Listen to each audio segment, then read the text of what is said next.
Qarabağ Regional Təhsil İdarəsinin yeni təyin olunmuş müdiri Sənan Mənsimli təhsildən daha çox kasserlik fəaliyyəti ilə məşğuldur. Məsələ burasındadır ki, məktəblərə şagird sayına uyğun şəkildə qiyməti 12 manat olan 30-dan 100-ə qədər sirk bileti göndərilib və ibtidai sinif şagirdlərinə həmin biletlərin satılması tələb olunub. Üstəlik valideynlərin də uşaqlarla birlikdə gəlməsi tövsiyə edilir. Bu isə o deməkdir ki, ailələr əlavə olaraq daha bir bilet almağa məcbur qalırlar.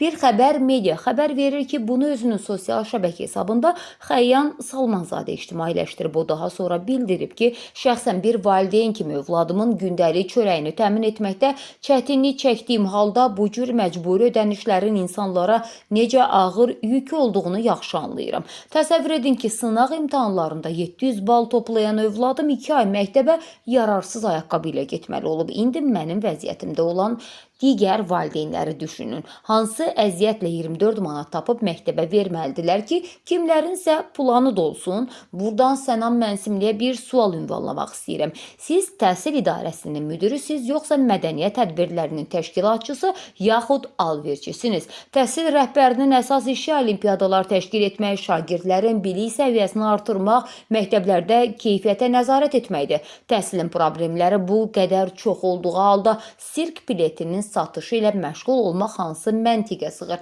Kaş məktəblərə gedib şagirdlərin geyimini, ayaqqabısına, sosial vəziyyətinə diqqət yetirəydiniz. Kaş uşaqların dərs səviyyəsi, kitab oxuma, vərdişi, bilik durumu sizi daha çox düşündürəydi. Təəssüf ki, bugün insanlar təhsil sahəsində inkişaf və yenilik deyil, daha çox formal tədbirlər, təzyiq və narazılıq görürlər.